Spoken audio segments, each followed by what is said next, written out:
tema da mensagem de hoje é: você não tem todo o tempo do mundo. Fala para quem está do seu lado: você não tem todo o tempo do mundo.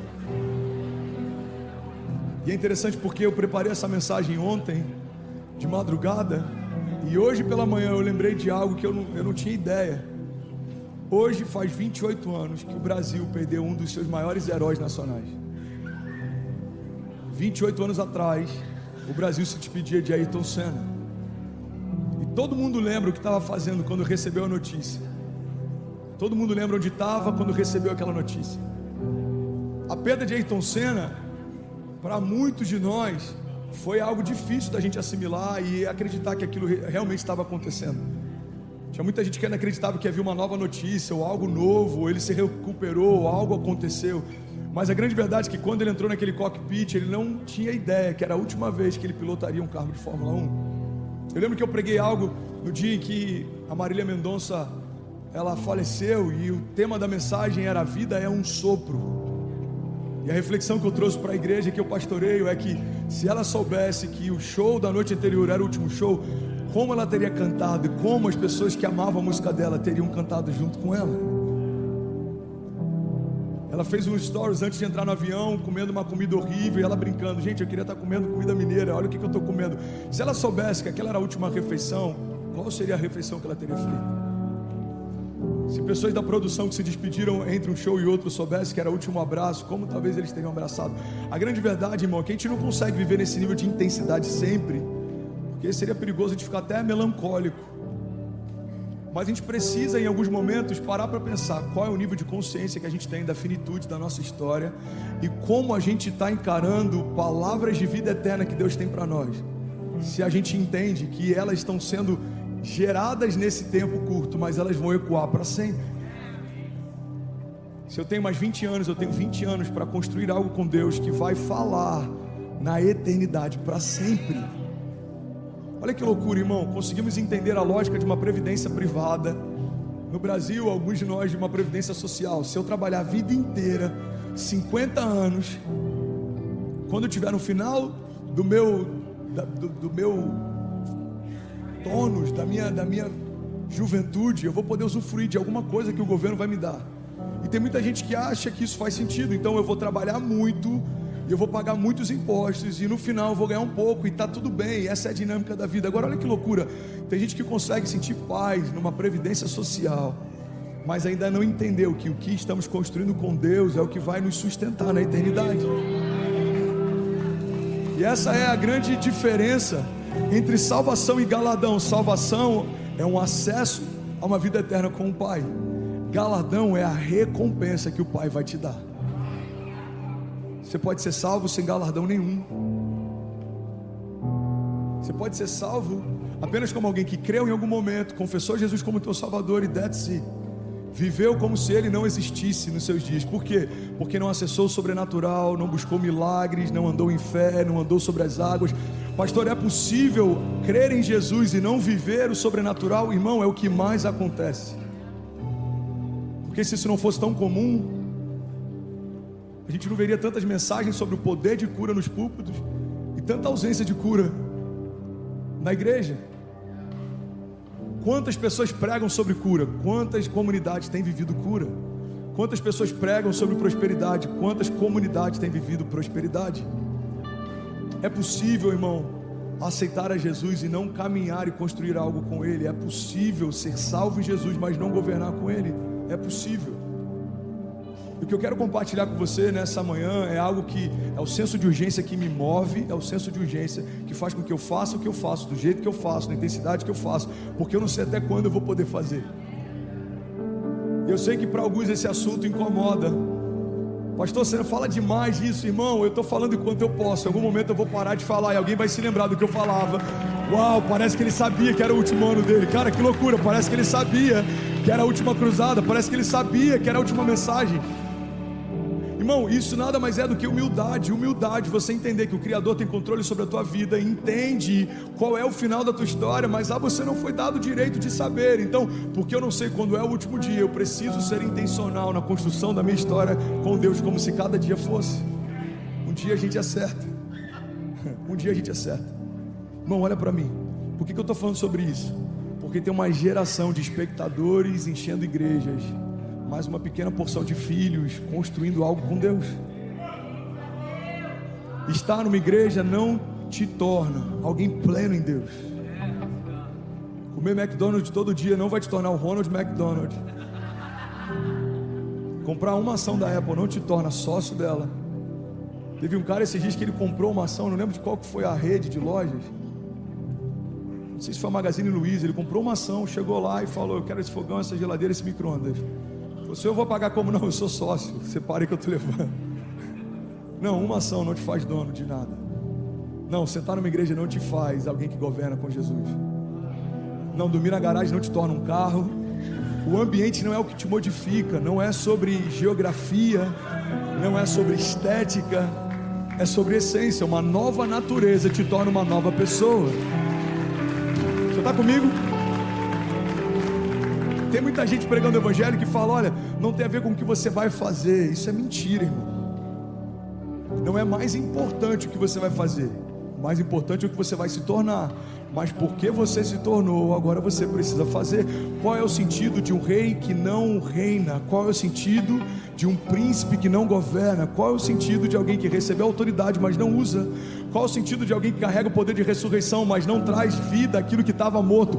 Qual é o sentido de receber de Deus a glória de Deus e não caminhar em glória? Então, o que fazemos é uma expressão de quem somos. O mentiroso se torna mentiroso porque ele fala muita mentira. Um orgulhoso porque ele tem muito orgulho. E um filho de Deus porque ele caminha debaixo de paternidade. Se servimos a um Deus de milagres, precisamos nos mover em milagres. Se cremos no Deus do sobrenatural, precisamos acessar o sobrenatural. Se cremos que Deus tem uma aliança com a gente precisa usufruir dos frutos dessa aliança. Você está comigo? Porque você não tem todo o tempo do mundo. Há 3 anos atrás eu fiz um projeto chamado YOLO, You Only Live Once, que fala sobre você só vive uma vez. E algumas pessoas me questionaram dizendo: pastor, eu discordo plenamente do que você está falando, porque a gente não vive uma vez, e a vida eterna? E aquilo ali para mim deixou claro que a gente ainda não entendeu o que significa vida eterna. Vida eterna não é uma segunda chance. Vida eterna é a continuação do que você já começou a viver. Quando vai começar a minha vida eterna? Quando eu morrer? Não, tua vida eterna já começou. Porque depois da tua morte natural, você tem um destino selado, mas ele foi desenvolvido enquanto você estava de pé. Ninguém escolhe o inferno como destino, mas pessoas que vão para lá escolheram os caminhos que levam para lá. Então eu sou casado, mas eu escolhi adulterar. Então eu escolhi fazer coisas que desagradam a Deus. Eu escolhi, foi uma escolha. Você quer ir para o inferno? O cara vai falar: não, não quero. Mas você não escolheu como destino, mas você optou pelo caminho. Jesus diz: olha, eu sou o caminho, a verdade e a vida, e ninguém vai ao Pai se não for através de mim. Olha que interessante, no tabernáculo você tinha 3 véus antes de você chegar no Santo dos Santos, onde se manifestava a presença de Deus. O primeiro se chamava caminho, o segundo se chamava verdade, e o terceiro se chamava vida. Então o que Jesus está dizendo é o seguinte: olha, o primeiro véu que dava acesso ao primeiro ambiente, o segundo véu, quem está com o braço cruzado, deixa eu só fazer um convite, descruza o braço, isso, relaxa, está tudo bem, estou aqui para abençoar você, relaxa, está tudo bem, sem tensão no auditório, eu estou pregando algo que vai mudar a tua história, amém? Recebe no teu espírito. Linguagem corporal tem a ver com adoração também. Você vai no Muro das Lamentações, eles estão assim, eu fui lá, eu estive lá, é incrível. Por que eles fazem isso? Para que cada célula do meu corpo se movimente em adoração a Deus, para que cada parte do meu corpo entenda que eu estou num ato de prostração e adoração a Deus. Então, irmão, olha para mim. O que eu estava falando? Antes do parente do braço cruzado? Boa, obrigado. Então ele está dizendo: olha, eu sou o caminho, a verdade e a vida.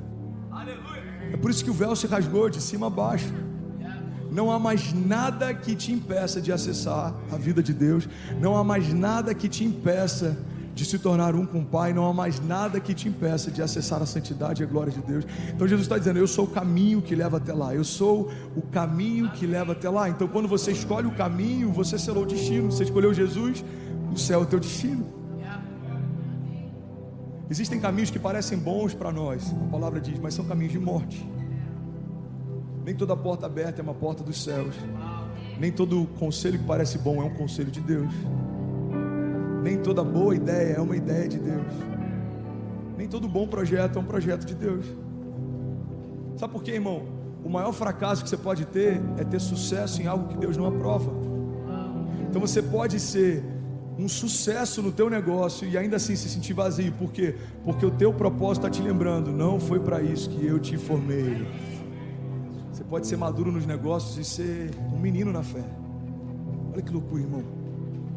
Tem homens que são homens de Deus, maduros na fé, e talvez são meninos nos negócios. A pergunta é, daqui a 30 anos, quando os negócios não fizerem mais sentido, o que vai continuar ecoando? E quando o dinheiro não puder comprar mais nada, o que vai chancelar você? A patente que a gente carrega em terra é temporária. As crises que a gente enfrenta em terra são passageiras. A palavra de Deus diz que tudo que a gente enfrenta, esses sofrimentos, eles são leves e momentâneos. Isso escrito por homens que enfrentaram fornalha, espada, gigantes, tempestades, mar fechado com exércitos atrás, querendo aniquilar eles.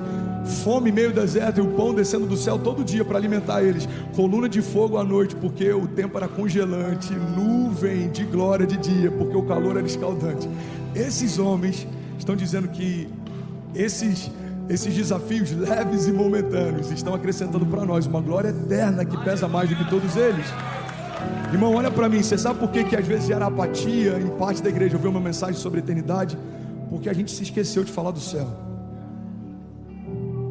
Tem pessoas que podem ficar 2 anos numa igreja sem ouvir sobre eternidade, porque tem tanta estratégia e coach e coisas misturadas com a palavra, que tem muita gente que ainda não entendeu que a palavra fala a respeito de eternidade, porque a palavra pariu a eternidade. João diz que no princípio ele era o verbo, e o verbo estava com Deus, e o verbo era Deus, e todas as coisas foram feitas por meio dele. Sem ele nada do que foi feito se fez. A palavra que sustenta a criação é a mesma palavra que gerou a criação. Olha a promessa que Deus faz. Ele diz, todas as coisas podem passar, mas as minhas palavras não passarão, diz o Senhor. Você está comigo? Uau, 21 nações conectadas. Uruguai e Malásia acabaram de conectar. Nós somos 5.200 famílias conectadas. Cabo Verde conectado. Jesus. Então você percebe, irmão? Está fazendo sentido para alguém? Eu quero incendiar você, mas eu sinto de fluir de uma forma quase que didática antes da gente entrar nesse ponto. Uma conversa com os pastores ontem me trouxe para esse lugar. Eu falei, eu preciso falar sobre isso. E a pergunta que eu fiz para eles é a pergunta que eu quero fazer para você. Você acredita de verdade que você tem todo o tempo do mundo?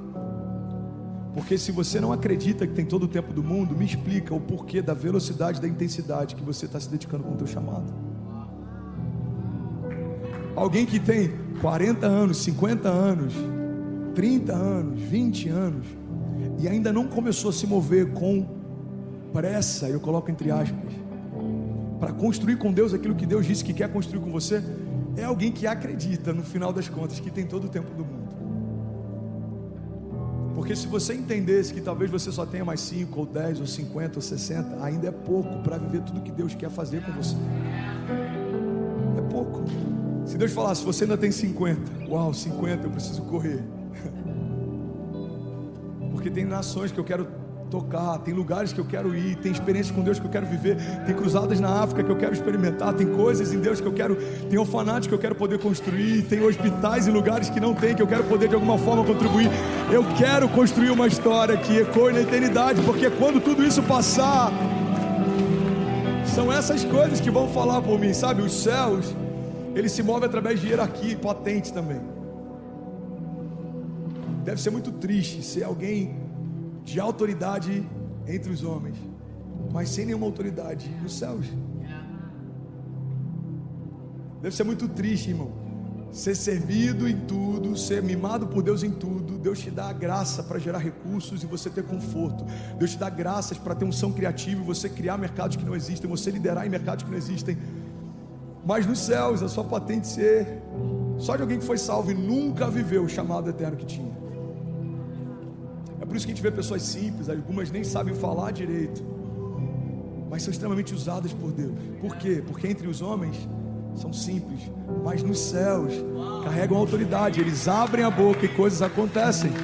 Pessoas que tiveram um encontro com Deus, pessoas que carregam algo de Deus, pessoas que entenderam que aquilo que está sendo acumulado nos céus vai falar para sempre, aquilo que está sendo acumulado na terra vai durar por um tempo.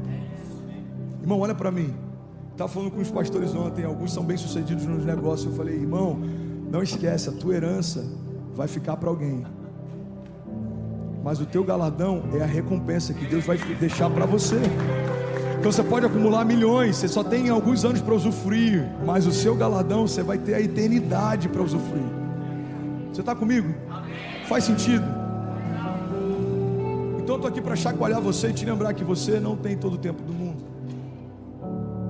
Não, irmão, você não tem todo o tempo do mundo para começar a se mover, você não tem todo o tempo do mundo para começar a caminhar com Deus, você não tem todo o tempo do mundo para se envolver com suas promessas, você não tem todo o tempo do mundo para se preparar para aquilo que Deus prometeu, você não tem todo o tempo do mundo.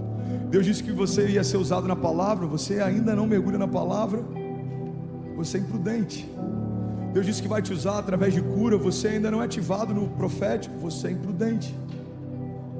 Deus disse que você vai fazer parte de um avivamento, você não está em meio às conferências proféticas, você não está no carisma, você não medita na palavra, a única porção da mensagem que você ouve são os 40 minutos que eu prego no domingo, você é um imprudente. Você está comigo? Eu não quero te ofender, eu quero te pastorear, porque eu vou prestar contas daquilo que eu prego.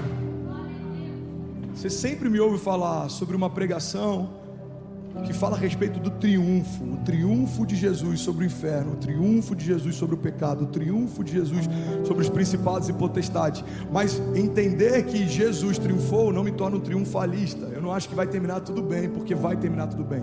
Não, vai terminar tudo bem se Jesus for o centro da construção da minha história. Tem gente que acha que isso é positivismo. Não, positivismo é achar que tudo vai ficar bom porque eu acho que vai ficar bom. Isso é positivismo, isso é otimismo. A fé não é achar que vai ficar bom, é saber que vai terminar tudo bem, porque eu sei quem escreve a minha história. Então você percebe que é muito sutil e às vezes até se parecem. A diferença é que um é sentimento e outro é convicção. Um está pautado em algo passageiro e outro está pautado em algo eterno. A palavra fala sobre dois homens que têm dois tipos de construção. Um edifica uma casa sobre a terra e outro edifica uma casa sobre a rocha. E a Bíblia não fala da edificação da casa em si, mas a Bíblia fala da edificação dos pilares. A Bíblia não está apontando, irmão, para aquilo que você constrói, onde todo mundo consegue ver. Uau, isso é muito forte. Jesus está chamando a atenção de uma construção que você faz num ambiente onde ninguém vê. Então tem gente que está falando, eu não vou gastar tempo com aquilo que ninguém vê, porque eu quero deixar logo claro aquilo que todo mundo vai ver. O problema não é quanto tempo você demora para construir, a questão é quanto tempo vai durar o que você construiu. Você está comigo? Então guarda isso, irmão. Quando eu vou para o Brasil e me derramo lá, fico sem voz, prego sem receber R$1. E eu gosto de frisar isso, porque tem gente que deve falar, mas também você vai para lá, tinha 7.000 pessoas em BH da última vez, tinha 5.000 e poucas pessoas em BH nessa terça, eu não recebi R$1 para ir. Eu levei um acompanhante, eu paguei 3.000 e poucos reais de passagem dele, e eu vendi 3.000 e poucos reais de livro. Eu volto para casa muitas vezes sem R$1 de oferta, mas com 200, 300 novos começos, irmão. É isso que fala por mim na eternidade. O meu gerente do banco não viu nada extraordinário entrando na conta, mas nos céus o meu nome foi falado. Você viu o Fernandes? Cara, ele está entregue. Ele está começando a entender.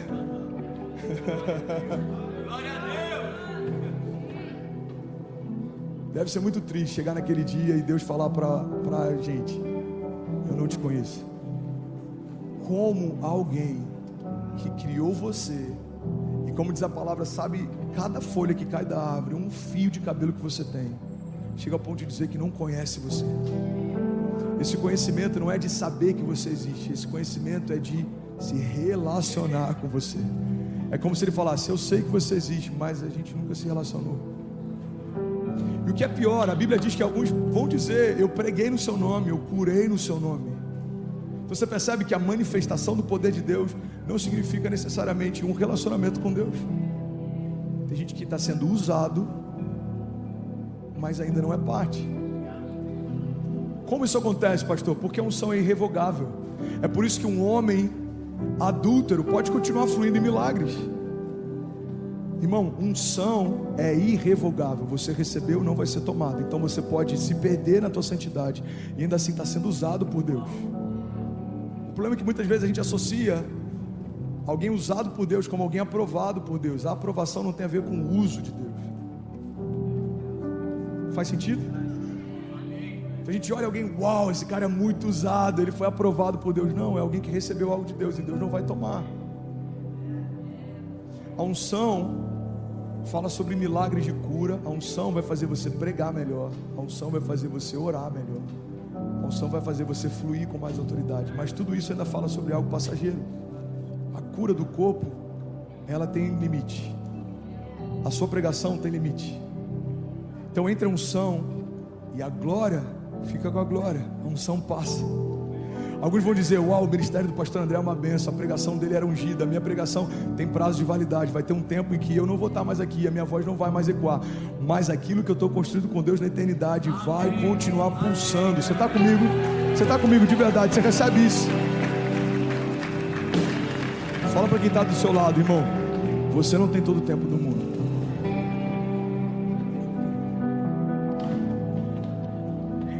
Uau, 27 nações conectadas.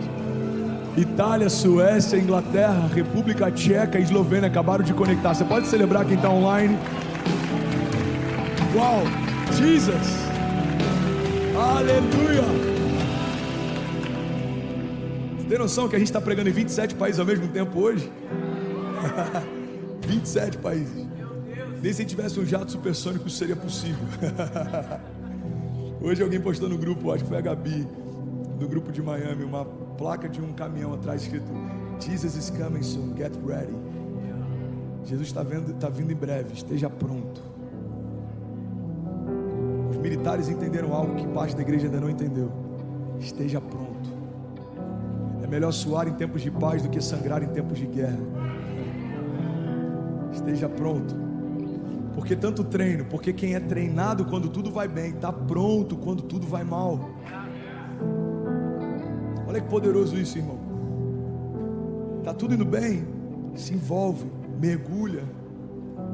É quando normalmente a gente descansa. Quando tudo vai bem, quando a gente tira as armaduras de guerra, relaxa. É nesse momento que reis caem. A Bíblia diz que era primavera, tempo em que os reis iam para a guerra. Davi decidiu ficar no palácio. Davi não estava no lugar que deveria estar e por isso acessou coisas que não deveria acessar. Irmão, tempos de paz são tempos de preparo, tempos de guerra são tempos de governo. Não tem tempo de descanso. A minha escola foi uma escola tradicional. Fui batizado na Assembleia de Deus, me converti na Assembleia de Deus, casei na Assembleia de Deus. E aí Deus me transicionou para Lagoinha. Que a pegada do pastor Márcio e a cultura da Lagoinha, irmão, a gente não para, até que Jesus volte a gente não para. Pastor, o que pode fazer? Faz o que quiser, só não pode pecar. Vamos embora, filho. Se você for falar para o pastor Márcio que você está cansado, ele fala: filho, você está em pecado? Por quê, pastor? Porque pecado cansa. Pecado cansa. Você pode ver, tem gente que começa a reclamar demais. Tem alguma área da sua santidade que não está bem resolvida.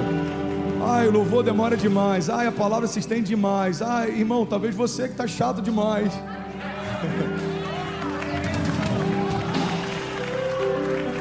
Eu sei que eu posso perder 20% de quem está aqui ouvindo, mas os outros 80% vão para o novo nível. Amém?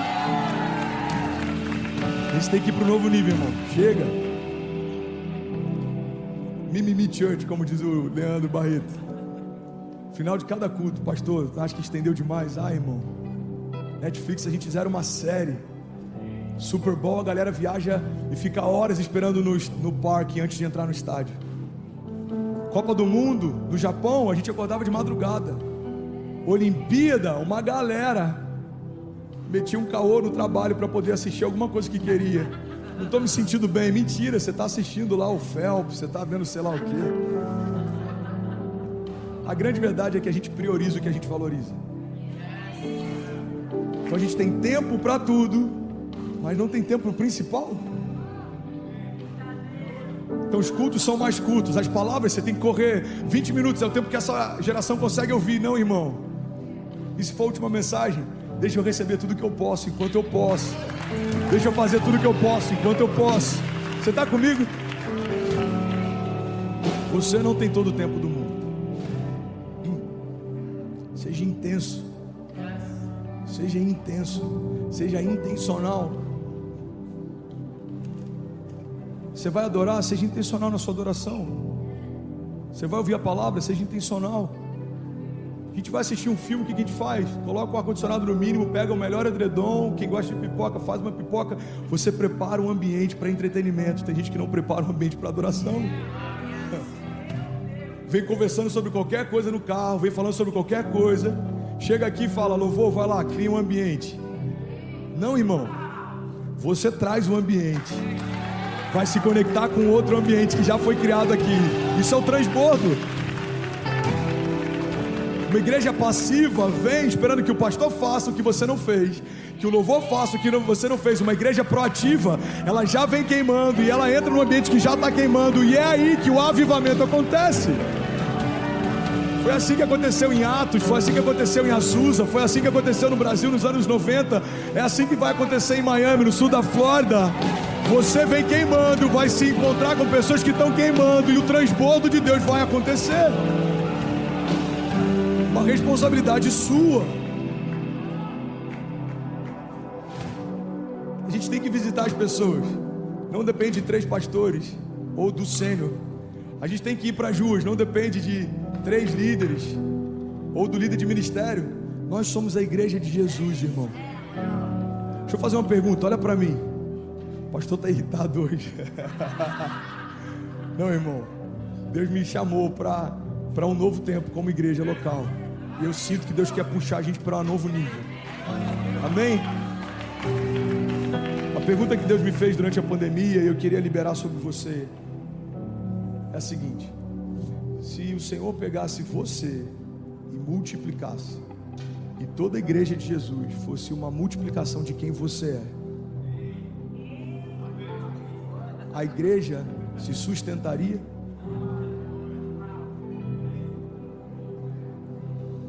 Olha que forte isso, cara. Porque eu sempre tenho uma opinião sobre o outro, mas e se os outros não existissem e Deus fizesse uma multiplicação de mim?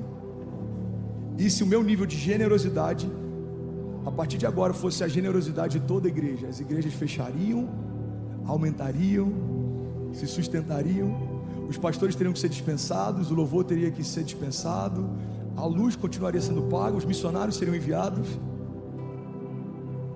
E a adoração? Se toda a igreja fosse uma expressão de como você adora, os cultos seriam mais avivados ou mais frios? Os cultos seriam apaixonantes ou entediantes?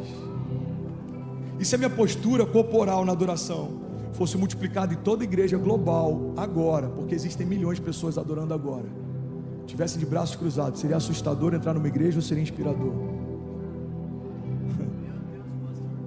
Você já parou para pensar nisso, irmão? E se o meu nível de entrega fosse multiplicado, a igreja seria mais apaixonada ou a igreja seria mais omissa?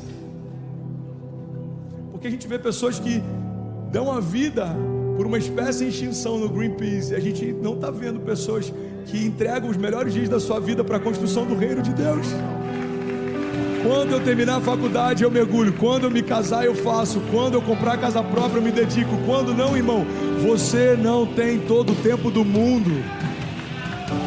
Você não tem todo o tempo do mundo. Faça enquanto é tempo. Busque enquanto é tempo. A palavra de Deus tem uma passagem tão poderosa, está em Apocalipse, muitas vezes a gente usa ela no contexto para novos convertidos, alguém que não é cristão. Alguém está recebendo algo de Deus aqui? Você consegue perceber um zelo de Deus com a gente nessa manhã?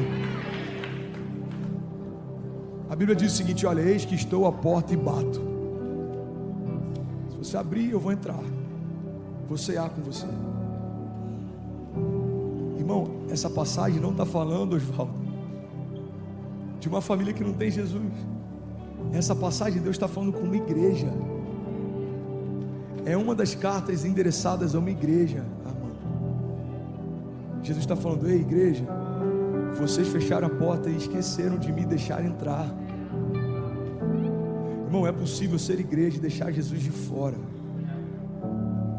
É possível praticar boas obras e Jesus não ser o centro. Se corre esse risco alguém que está fazendo coisas boas, imagina quem não está fazendo nada. Irmão, olha para mim, em nome de Jesus. Não deixe o conforto da América roubar a tua fome por construir algo com Deus. Eu não estou dizendo para você abrir mão do teu trabalho, estou dizendo para o teu trabalho glorificar a Deus de alguma forma. Você é médico, atenda pessoas um dia na semana sem cobrar. Eu tenho propriedade para falar isso. Só em São Paulo eu vou pregar para 17 mil pessoas. Eu estou pagando a conta. Eu estou pagando para pregar. No Rio, 18 mil pessoas no Estádio Olímpico, Geonesse Arena. Nenhum real para ninguém entrar. Como vai ser? Eu não sei. Mas eu sei que vai acontecer. A conta é de Deus. A medida de favor é a medida do favor de Deus. Você é empresário, transborda sobre alguém. Olha ao teu redor, tem alguém passando uma necessidade. Tem alguém que precisa de uma liberação de favor. Deus já deu tanto favor para você, cara. Seja um canal de favor para alguém. Você fala inglês fluente, ensina alguém que não fala. Você já se adaptou na América, ajuda alguém que está em adaptação. Você tem familiares que querem vir, não faça com eles o que fizeram com você, faça diferente. Me pisaram quando eu vi, então eu vou pisar também. Não, irmão, isso é uma mentalidade de escassez. Príncipes geram sombra, príncipes liberam destino, príncipes cuidam, príncipes são provedores. Você está comigo? Estou quase finalizando. Áustria conectado, uau, que loucura isso, irmão. República Tcheca, Jordânia, Eslovênia, Áustria conectado, 28 nações conectadas. Você está comigo? A vida passa rápido demais para a gente viver adiando promessas. Irmão, olha para mim. Quanto tempo eu tenho? Me fala aí. Não. Eu tenho que terminar agora. Ó, eu vou terminar em 5 minutos. Se você quiser sair, fica à vontade. A gente vai entrar com um louvor. Eu vou ministrar sobre você. A gente encerra o culto, ok? Se você precisar ir, fica à vontade. Mas se você quiser ficar mais 5 minutos, Deus pode fazer algo novo em você. Amém? Você está comigo? Você pode celebrar Jesus por aquilo que Ele está fazendo essa manhã. Você pode dar um grito de liberdade no seu lugar. Aleluia! Aleluia! Get ready! Tem uma frase do Oscar Wilde que ele diz o seguinte: viver é a coisa mais rara do mundo. A maior parte das pessoas só está existindo. Irmão, olha para mim. Viver é a coisa mais rara do mundo. A maior parte das pessoas só está existindo. Pastor, mas eu estou prosperando. Isso é existir, irmão. É existência. Viver é diferente.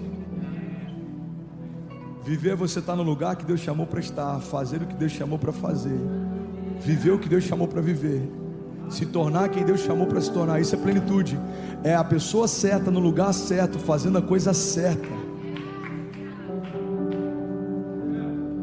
E de verdade, vou voltar a falar sobre isso. Você não precisa abrir mão do que você constrói ou faz. Você só precisa colocar no lugar certo a coisa certa. Paulo construía tendas enquanto expandia o reino e o evangelho. Não tem a ver com abrir mão do que você está fazendo, não, irmão. Tem a ver com fazer algo eterno além do que você está fazendo, porque o que você está fazendo passa.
passa, o teu dinheiro passa, o teu conforto passa, a sua casa própria passa, mas Deus tem algo para você que não vai passar.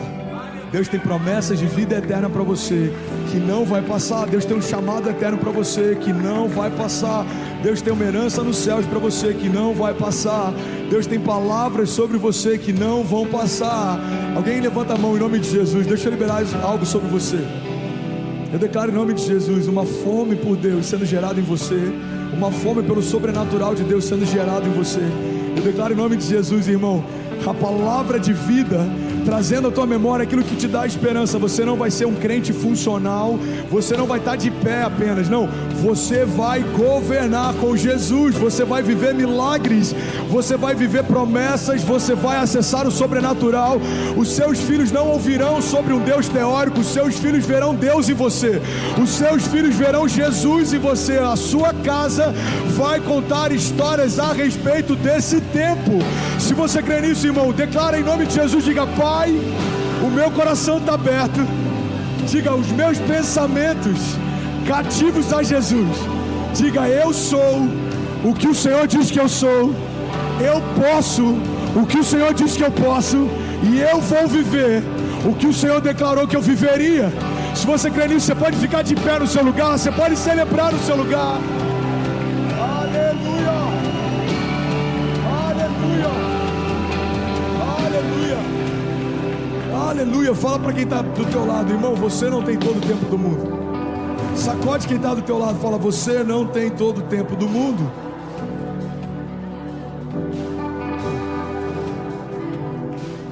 Guarda isso, irmão. Vida eterna é a continuação do que você já começou a viver. Olha para mim. Quando eu morrer, pastor, eu vou acessar a vida eterna? Não, a vida eterna já começou no teu parto. A vida eterna começou no ventre da tua mãe, porque ali foi dado o start, não tem mais linha de chegada. A questão é para qual lugar a gente vai ficar para sempre correndo: para o colo do Pai ou para um lugar onde o Pai não está. A vida eterna começa no teu nascimento, mas a salvação vai começar para alguns hoje. Eu ministrei na oração no início algo que eu vi na mesa ontem com o Vitor Hugo, achei tão poderoso. Deus não usa nada que já foi usado. Na hora que ele falou aquilo, me soou estranho. Soou estranho para alguém? Deus não usa nada que já foi usado? Você fala: mano, então acabou para mim, né? Acabou para mim. Aí ele concluiu dizendo: porque antes ele quebra e faz de novo. Tem áreas que você ainda não flui, porque você ainda não deixou Deus quebrar você nela. Mas quando Deus quebrar você nessa área e fizer algo novo, você vai ver o novo de Deus sendo gerado em você. Você está comigo? E aí, tudo bem? Você acabou agora de assistir um vídeo. Se você ainda não está inscrito, já se inscreve também no nosso canal, ativa esse sininho aqui embaixo de notificação, e toda vez que eu fizer uma live ou estiver transmitindo uma mensagem ao vivo, você vai ser um dos primeiros a saber. Mas eu deixei mais 2 indicações aqui que eu espero que façam muito sentido para você. Então já aproveita e clica para assistir a próxima mensagem, beleza? Seja bem-vindo ao time de incendiários, e eu espero de verdade que essas mensagens mudem a sua vida como elas têm mudado a minha também. Até a próxima. Valeu!